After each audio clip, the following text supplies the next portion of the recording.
பாண்டிச்சேரியிலிருந்து ஒரு சகோதரர் தன்னுடைய ஈபி அவல நிலையை பற்றி கூறினார். இது எல்லாருடைய குமுறலாம் இருக்குது. ஆனால் இதை யார் இந்த பூனைக்கு மணி கட்டுறதுன்னு தான் தெரியல. இது அரசியல்வாதி அனைவருக்கும் தெரியும், சிஎம்முக்கும் தெரியும். இந்த பில்லு யார் போட்டாங்க, எப்படி போட்டாங்க, ரொம்ப திறமையானவர் போட்டாரா அப்படின்றதுனா நண்பரை தெளிவாக பேசினார். இப்போ பில்லை காமிச்சிட்டு இருக்கேன் பாருங்கள். நான் காரைக்கால் தான் பேசுகிறேன். இந்த பிபிஎஸ்சி என்று போட்டு பாருங்க, 98 ரூபா. இது நான் சென்ற மாத பில்லை காலதாமதமாக கட்டினதுக்காண்டி அந்த 98 ரூபா ஃபிக்ஸடு எஸ்சின்னு சொல்லிட்டு போட்டிருக்காங்களே, அது என்னமோ நம்ம ஃபிக்ஸடாக அவங்களுக்கு ஒரு டெபாசிட் மாரி கட்டணுமா. அந்த பணத்தில் ஒரு 120 ரூபா நம்ம கட்டியிருக்கோம். சார்ஜஸ் போட்டிருக்கு பாருங்கள்.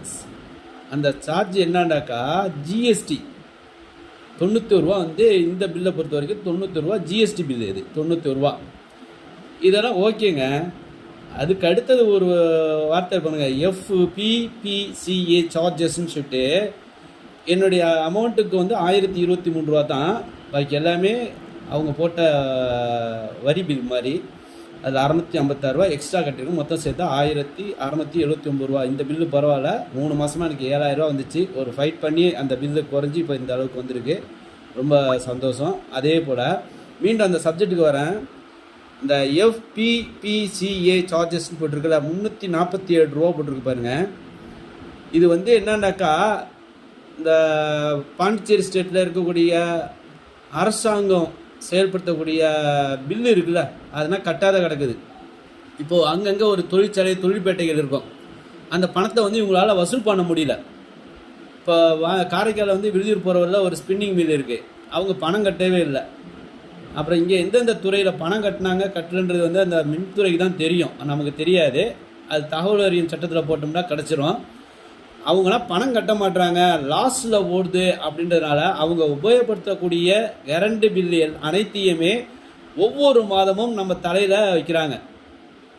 ஒவ்வொரு மாதமும் நீங்கள் எவ்வளோ உபயோகப்படுத்துகிறீங்களோ அதுக்கு தகுந்த மாதிரி அந்த அமௌண்ட்டு எஃப்பிபிசிஏ என்ற பில்லு நம்முடைய உழைப்பில் சம்பாதிச்சு கஷ்டப்பட்டு கட்டக்கூடிய பணத்தை யாரோ ஒருத்தவங்க உபயோகப்படுத்தின கரண்ட் பில்லுக்கு நம்ம கட்டுறோம். இது ஒரு 3 மாதம் நீடிக்கும்ன்றாங்க.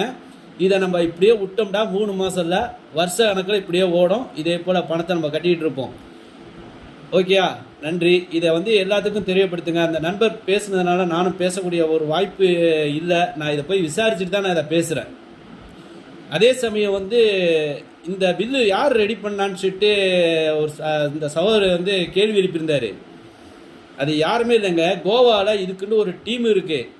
அந்த டீமு தான் இப்படி ஐடியா பண்ணி இந்த பில்லை மக்கள் தலையில் திணிக்கிறதுக்கு ஐடியா பண்ணி ஆலோசனை பண்ணி கொடுத்துருக்காங்க. அப்போ அவங்களுக்கு எவ்வளவு பணம் கொட்டி கொடுத்துருப்பாங்கன்றதை பாருங்கள். இதாங்க நம்மளுடைய நிலைமை ரொம்ப மோசமாக போயிட்டுருக்கு. இதுக்கு அனைவரும் சேர்ந்து என்ன செய்யணும் முடிவு எடுங்க. இதை பார்க்குறவங்கன்னா ஒரு ஆலோசனை பண்ணுங்கள். ஒரு எத்தனையோ இயக்கங்கள், அமைப்புகள் இருக்குது. இவர்களிடம் குறையை வைத்து அரசியல்வாதிகளும் இதை இணைத்து இதுக்கு ஒரு முற்றுப்புள்ளி வைக்க வேண்டும்.